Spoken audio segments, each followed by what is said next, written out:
Hi hello నమస్తే to all. ఈరోజు ఎక్కడికి ప్రయాణం అయిపోయామనుకుంటున్నారా? చక్కగా సాయం సంధ్యా సమయంలో మంచి దేవాలయాన్ని ఒకటి దర్శించుకోవాలని వెళ్తున్నామండి. ఎక్కడ, ఏ ఊరు అని అనుకుంటున్నారా? ఇది తూర్పుగోదావరి జిల్లాలో ఉందండి. ఊరి పేరైతే ద్వారపూడి. మా ఊరి నుంచి అయితే 3 కిలోమీటర్ల డిస్టెన్స్ అంతే. ఇక్కడ ఒక్క దేవాలయం కాదండి, ఒక దేవాలయాల సమూహమే ఉంది ఇక్కడ. రండి, టెంపుల్ దగ్గరికి అయితే వచ్చేసాము. మీకు 1 బై 1 అన్ని టెంపుల్స్ చూపిస్తాను. ముందుగా మీ అందరికీ ఈ మధ్యనే కట్టి రేపు శివరాత్రి ఓపెనింగ్ చేయబోతున్న ఆదియోగి విగ్రహాన్ని అయితే చూపిస్తానండి. ఈ విగ్రహం అయితే 60 అడుగుల ఎత్తుతో నల్లరాతితో చాలా సుందరంగా కట్టారండి. కోయంబత్తూరులో ఉన్న సద్గురు ఆశ్రమంలో ఉన్న విగ్రహం తర్వాత అతిపెద్ద విగ్రహం ఇది. మామూలుగానే మా ఈ ద్వారపూడి ఆంధ్ర శబరిమలగా పేరుగాంచిందండి. ఎందుకంటే ఇక్కడ ఫస్ట్ కట్టిన గుడి అయ్యప్ప స్వామి గుడి. ఇప్పుడు ఈ ఆదియోగి విగ్రహంతో ఇంకా చాలా ఫేమస్ అయిపోయి చాలా జనం వస్తున్నారండి. అసలు జన సందోహంగా తయారైంది మా ద్వారపూడి. 1 కాదు 2 కాదండి, ఇక్కడ ఉన్న గుళ్ళ సముదాయం చూస్తే ఒక రోజు కూడా సరిపోదు చూడ్డానికి. అయ్యప్ప స్వామి గుడి, శివాలయం, ఇంకా వెంకటేశ్వర స్వామి గుడి, ఇంకా చాలా దేవాలయాల సమూహం ఉందండి ఇక్కడ.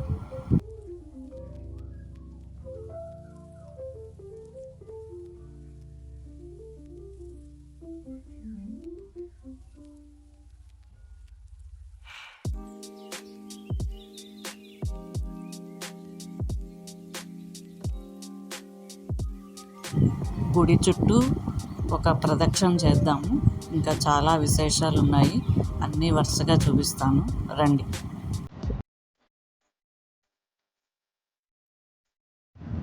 గుడి వెనక భాగంలో ఇంకా కొన్ని వర్క్స్ అవుతున్నాయండి.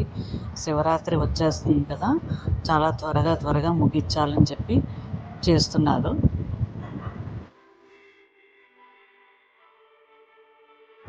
ఈ విండోలోంచి అయితే నందీశ్వరుడి దర్శనం ఎంత బాగా లభిస్తుందో చూడండి, చాలా అందంగా ఉంది.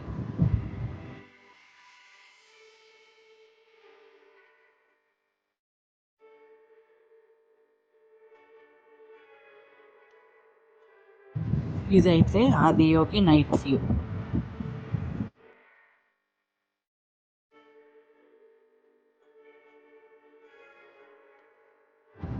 ఓం నమ శివాయ.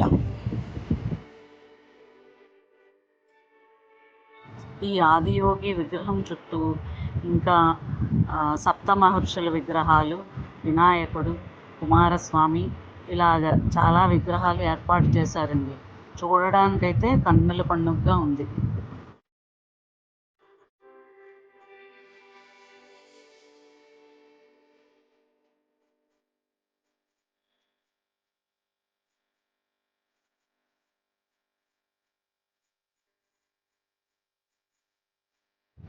ఈ గుడి అయితే 27 నక్షత్రాలు, అశ్విని మొదలుకొని రేవతి వరకు ఒక్కొక్క నక్షత్రానికి ఒక్కొక్క విగ్రహం ఏర్పాటు చేశారండి. చాలా బాగుంది. ఇలా నక్షత్రాల విగ్రహాలు ఏ గుడిలోనూ చూడలేదు ఇంతకుముందు.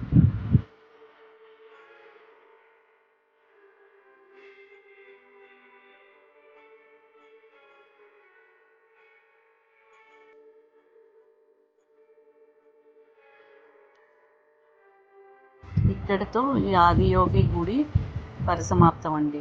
నెక్స్ట్ గుడికి వెళదాం రండి. ఇది వెంకటేశ్వర స్వామి గుడి అండి.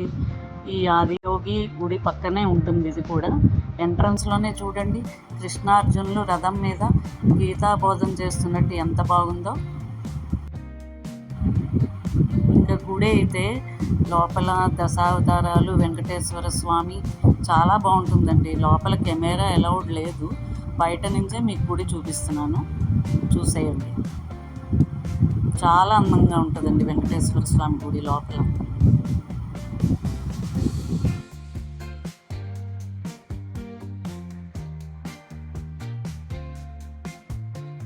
కృష్ణార్జునులు రథం మీద ఉన్న విగ్రహం చూడండి, నైట్ వ్యూ ఎంత బాగుందో.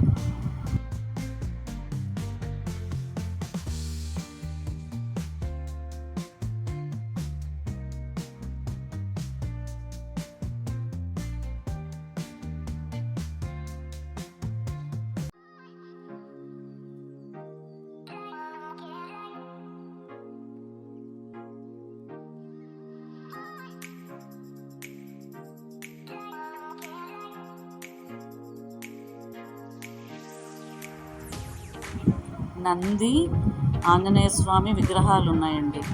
ఆంజనేయ స్వామి గుండెల్లోనేమో శివపార్వతులు, నంది గుండెల్లోనేమో సీతారాములు దర్శనమిస్తారండి. ఇది ఒక ప్రత్యేకత. ఇకపోతే ఇది అయ్యప్ప స్వామి గుడి అండి. ఫస్ట్ కట్టిన గుడి ఇదేనండి. ఇక్కడ అసలు ఆంధ్ర శబరిమల అనే పేరు వచ్చింది ఎందుకంటే చాలామంది శబరిమల వెళ్లకుండా ఇక్కడే ఇరుముడిలు సమర్పించుకుంటారండి స్వామికి. ఈ ఆలయం కూడా చాలా చూడచక్కగా ఉంటుందండి. లోపలికైతే కెమెరా అలౌడ్ లేదు, బయట నుంచే మీకు ఆలయ విశేషాలన్నీ చూపిస్తున్నాను. చూడండి విగ్రహాలు ఎంత బాగున్నాయో, మంచిగా లైటింగ్తో అలంకరణ చేసి ఉంది విగ్రహం. గుడి ఎంట్రన్స్ చూడండి, సింహం నోరు తెరుచుకొని ఎంత అందంగా ఉందో.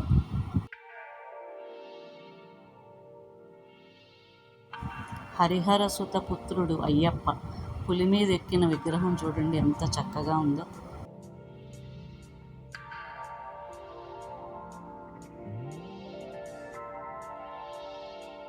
గుడి బయటకు రాగానే షాపింగ్ కాంప్లెక్స్ అండి. ఇక్కడ మనకు కావాల్సిన దేవుడు సామాగ్రిలు, పూసల దండలు, ఇంకా మాలలు అన్నీ దొరుకుతాయి. ఇంకా నెక్స్ట్ టెంపుల్కి వెళ్ళిపోదామండి. ఇది భూగర్భ జ్యోతిర్లింగాలయం. ఇక్కడ లోపల మనమే జ్యోతిర్లింగాలన్నిటికీ అభిషేకం చేసుకోవచ్చు. టికెట్ ధర 5 రూపాయలు.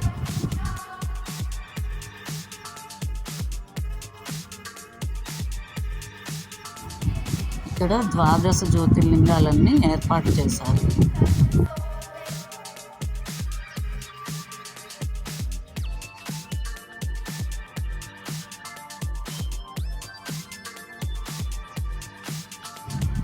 ఇంకా తరువాత ఇంకా ముందుకు పోతే ఇక్కడ ఒక దేవాలయాల సమూహం అయితే ఉందండి.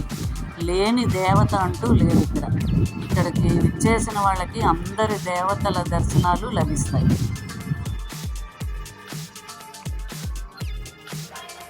మార్కండేయుడు, గాయత్రీదేవి, యోగముద్రలో శివుడు, నరసింహస్వామి, మహిషాసురమర్దని, రామేశ్వరంలో సైకతలింగ ప్రతిష్ట, శ్రవణకుమారుడు, శివపార్వతుల కళ్యాణం, అన్నపూర్ణమ్మ దేవి.